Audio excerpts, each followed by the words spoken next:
The landlord's fingers were too long. I noticed it when he handed me the keys, each digit extending just a fraction beyond what seemed natural. The knuckles pronounced like river stones beneath wafer-thin skin. He smiled, though his eyes remained flat as pennies, and told me the cabin had good bones. The way he said it made me think of death for some reason, but I took the keys anyway. I'd driven 6 hours from Portland. My marriage dissolved into lawyers' emails and divided furniture, and I needed silence more than I needed sense. The cabin sat 3 miles up a logging road that had seen better decades. Pine trees crowded so close, their branches scraped the rental truck's sides, leaving sap streaks that caught the afternoon light. When I finally pulled into the clearing, the structure looked smaller than the photo suggested. A brown box with a green roof, windows reflecting nothing but forest. No neighbours and no cell service. No way for Rebecca to call and re-explain why she'd slept with my brother. Perfect. I spent the remainder of Monday unpacking. Canned soup, bottled water, a paperback I'd been meaning to read for 2 years, and a bottle of bourbon I'd been meaning to finish for 1. The cabin's interior smelled like old pennies and pine sap. A wood stove squatted in the corner, its belly already loaded with kindling. The previous tenant had been thoughtful. They'd also left a handwritten note on the kitchen counter, held down by a coffee mug with a crack running through its handle.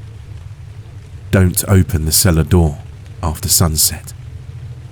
I read it twice, then crumpled it and tossed it in the trash. Probably some joke meant to unsettle city people. There wasn't even a cellar door that I could see, just plank flooring throughout, solid enough. I started a fire in the stove, enjoyed the warmth seeping into my cold toes, and drank bourbon until my thoughts about Rebecca turned soft around the edges. Sleep came easy that night. Waking up came hard. I opened my eyes to complete darkness, the kind where you can't see a thing. My phone said 3:47 a.m. Something had woken me, but I couldn't identify what. No sound lingered in the air. No movement disturbed the stillness. Just darkness, and the sensation of being observed through a telescope from very far away. I stayed motionless beneath the sleeping bag, listening. A branch tapped the window. The wood stove's embers crackled. My breathing sounded too loud. Eventually, I convinced myself it was nothing. Unfamiliar place, unfamiliar sounds, and closed my eyes again. When I opened them next, watery daylight filled the room, and I felt ridiculous. I made coffee on the propane camp stove, burned my tongue, and decided to explore.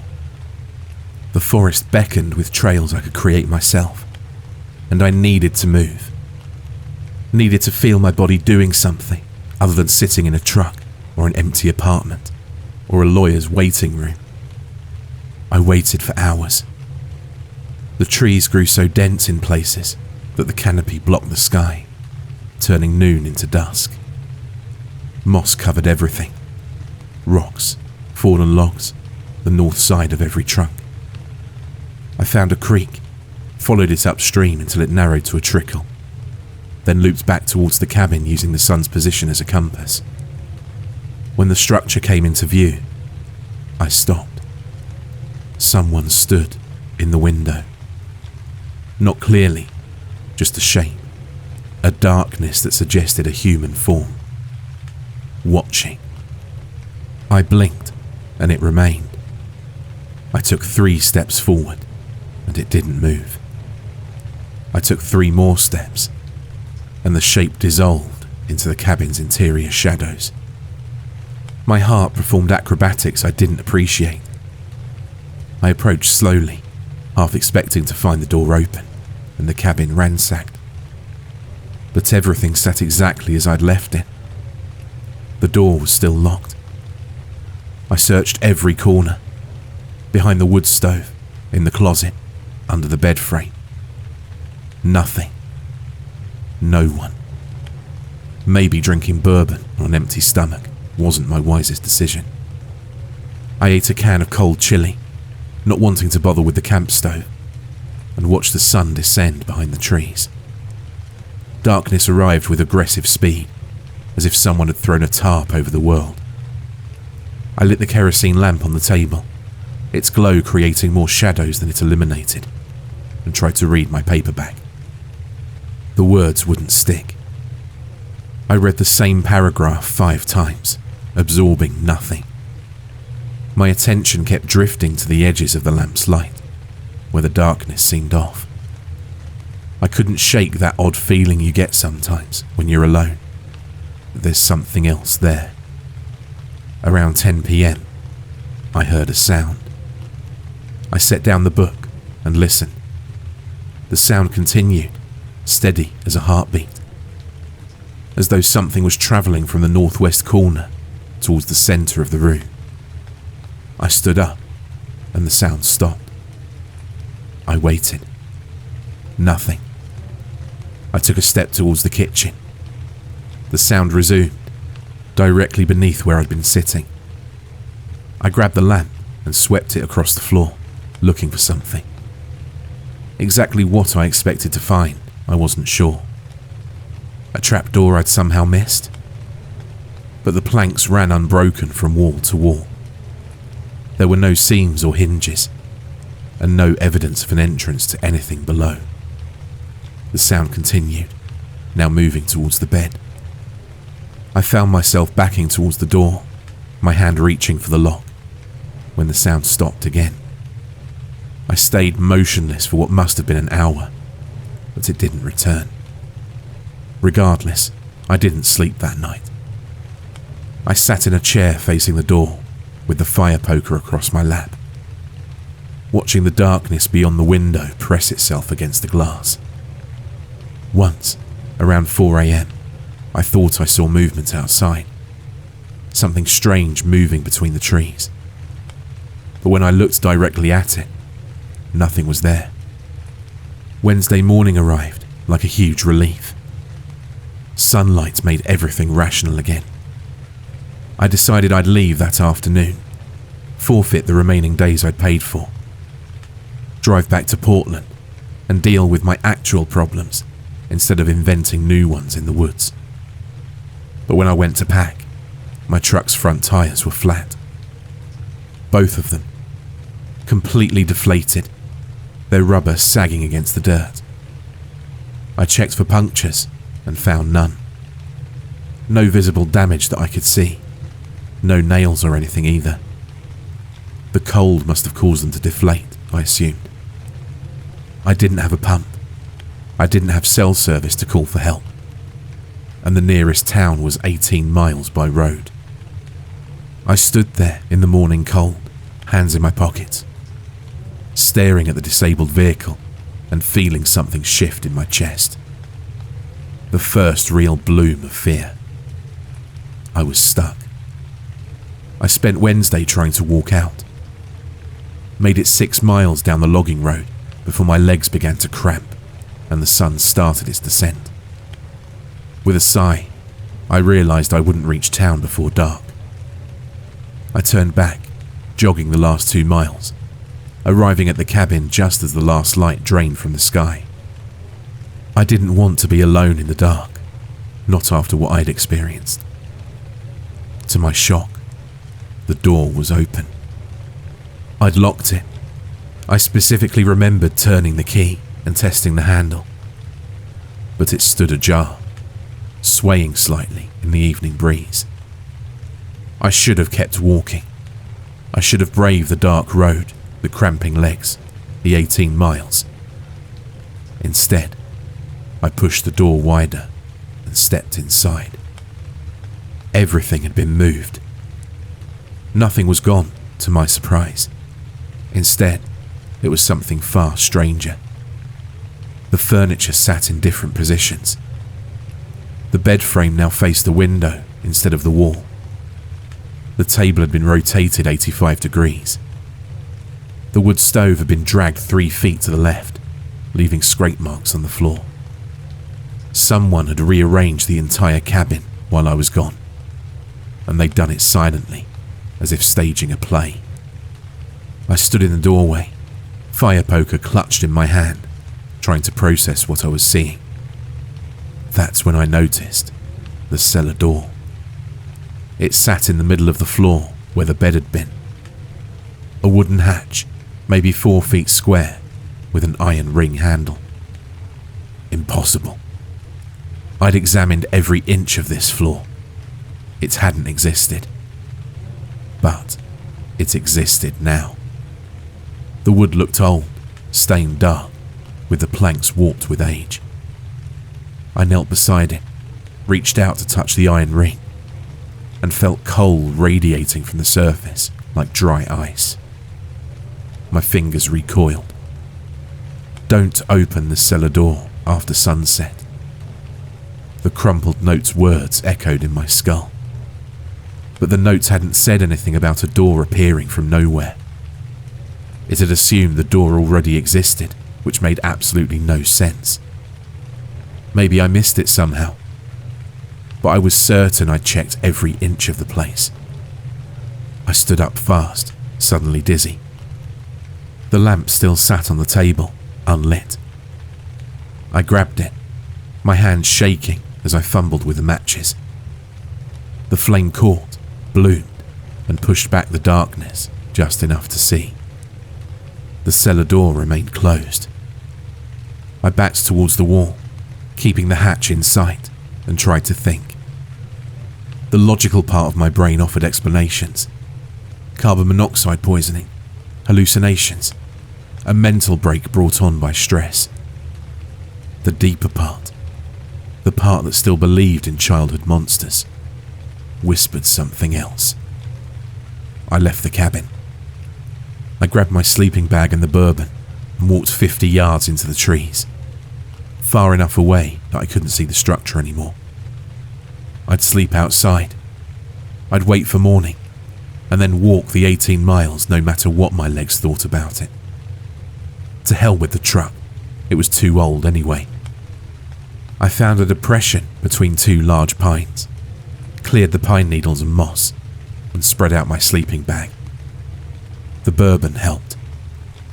I drank and watched the stars appear between branches, trying to convince myself this was camping. Just camping, nothing more. Sometime after midnight, I heard singing. A woman's voice, distant but clear, carrying through the trees. No words I recognized, just a melody that rose and fell like something medieval. Something sung in stone churches by candlelight. Beautiful and wrong.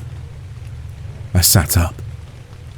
The singing continued, seeming to come from the direction of the cabin. I told myself not to look, not to investigate, to stay exactly where I was until sunrise. I looked anyway.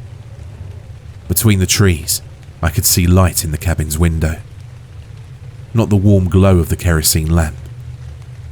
Something colder and bluer. The singing grew louder, and beneath it I heard other sounds. The sound of movement. Footsteps that didn't match any human gait. I zipped myself into the sleeping bag and closed my eyes, pressing my palms against my ears. I stayed that way for hours, feeling every stick and stone beneath me, jumping at every crack of a branch or rustle of leaves. When I opened my eyes again, grey light filtered through the canopy. Morning. I'd survived. I emerged from the sleeping bag with my muscles screaming and looked towards the cabin. Smoke rose from the chimney. The door stood open again. No, I wasn't going back. I'd walked to town in yesterday's clothes, carrying nothing but my wallet and keys. I'd hitchhike if necessary. I'd crawl on my hands and knees. But I wouldn't enter that cabin again. I started walking, following the logging road downhill. The gravel crunched under my boots. Birds called from the trees. Everything seemed aggressively normal, as though the forest was trying too hard to convince me last night hadn't happened. I walked for an hour before I recognized the boulder.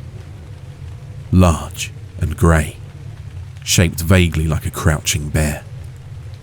I'd passed it yesterday on my way out, but I was heading away from the cabin now, going downhill, which meant I shouldn't be seeing it again unless the road looped. I kept walking, faster now. I passed the boulder again 20 minutes later, and again 30 minutes after that. The logging road was bringing me back to the cabin, no matter which direction I travelled. This was impossible. By the time I stumbled back into the clearing, the sun had reached its apex. The cabin waited, with its door still open, and smoke still rising from the chimney.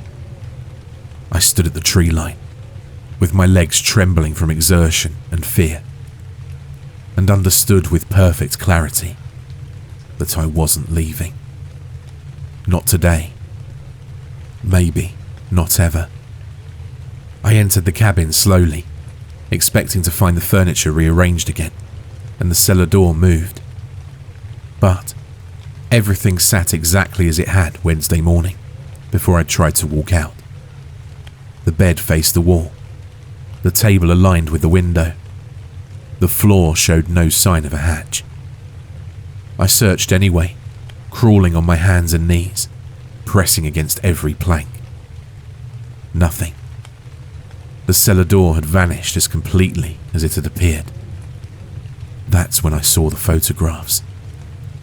They hung on the wall above the bed, in cheap frames I definitely hadn't brought. 5 photos, black and white, showing the cabin from different angles and eras. Different seasons and different amounts of decay. But in each one, standing in the doorway or visible through a window, was a person. Different people in each photo. Different decades too, judging by the clothing. But all of them shared the same expression. Their mouths open slightly, their eyes too wide. Their faces slack with an emotion I couldn't name. I looked closer at the most recent photo. The cabin looked newer and less weathered. The person in the doorway wore jeans and a flannel shirt, modern clothes. I could see their face clearly. It was the landlord, the one with fingers too long. I stepped back from the wall as 1,000,001 questions tumbled through my mind. The sun began to set. I had that feeling again. Something was happening. The cellar door materialized so gradually, I almost missed it. One moment, the floor was solid planks. The next, the hatch existed, and always existed, would always exist. The iron ring gleamed in the lamplight. I grabbed my faithful fire poker and sat on the bed, with my back against the wall, watching. Whatever lived below, whatever had made the sounds, rearranged the furniture, and sung in the darkness, it wanted out. And I had the sick feeling that it needed permission. It needed someone to open the door. That's why the note existed. Every person who read it would eventually wonder what happened if they did. Curiosity, like an itch you couldn't help but scratch. Hours passed. My eyes burned from lack of sleep, but I didn't dare close them. Around 3 a.m, the door began to shake. Subtle vibrations, like something massive breathing beneath it. The iron ring rattled against the wood. I gripped the fire poker tighter, though I knew it would be useless against whatever existed below. The shaking intensified. Dust rose from between the planks. But then, silence. The cellar door stilled. The vibrations ceased. Even the wind outside died to nothing. In that perfect quiet, I heard footsteps on the stairs I couldn't see, ascending from somewhere beneath the cabin, climbing towards me. I began to hyperventilate as I struggled to believe what was happening. The door began to open. Just an inch, then another. I could see darkness beyond it, thicker than any natural shadow, moving like liquid. The footsteps continued, growing closer. I don't remember standing. I don't remember crossing the room. But suddenly, I was there, one hand on the iron ring, slamming the hatch closed with every ounce of strength I possessed. It resisted, pushing back against me, and for a moment we were locked in contest. Me and whatever ascended from below. I screamed, a sound I didn't recognize as my own, and threw my full weight against the door. It slammed shut with a crack like breaking bones. The footsteps stopped. I collapsed on top of the hatch, gasping desperately for breath, waiting for it to open again. But it didn't. The cellar door remained solid beneath me, with the bitter cold seeping through my clothes and into my skin. When sunrise came, I was still lying there. The cellar door vanished at some point during the morning. One moment, I was sprawled across wood. The next, I was simply lying on the floor, with no hatch beneath me. I stood on trembling legs and looked around. 5 photographs hung on the wall. I approached slowly, already knowing what I'd find. A 6th frame had appeared. In it, the cabin looked exactly as it did now. The same level of wear, the same season. And standing in the doorway, visible through the opening, was a man in jeans and a jacket. They looked familiar. It was me. I had that same strange expression on my face, the same as all the others. I'm writing this on the notepad I found in the drawer. When I finish, I'll leave it on the kitchen counter, held down by a coffee mug I was using earlier. The road still loops. The cabin still changes. The cellar door still appears. But I understand now. This place doesn't trap you because you can't leave. It traps you because eventually, after enough nights of terror, after enough failed attempts, after enough time staring at that cellar door, you open it. And whatever comes out doesn't kill you. It becomes you. It wears your face. It drives your truck down the mountain. It lives your life. While the real you stays here, waiting in the walls and beneath the floor, becoming part of it. The sun's setting again. The door will appear soon. I've stopped fighting it. I'm so tired, and it's been 4 days, or maybe 5, I've lost count. The bourbon ran out. The canned food is gone. My reflection in the window looks more like the landlord every time I check. Maybe tonight I'll open it. Maybe I'll finally see what's down there, in the dark beneath the cabin. Maybe it won't be as bad as I imagine. Or maybe it will be worse. And I'll spend the next decade standing in windows, watching new tenants arrive, waiting for the right moment to rearrange their furniture, to sing in the darkness, to show them photographs of everyone who came before. The landlord's fingers were too long. Mine are starting to look the same.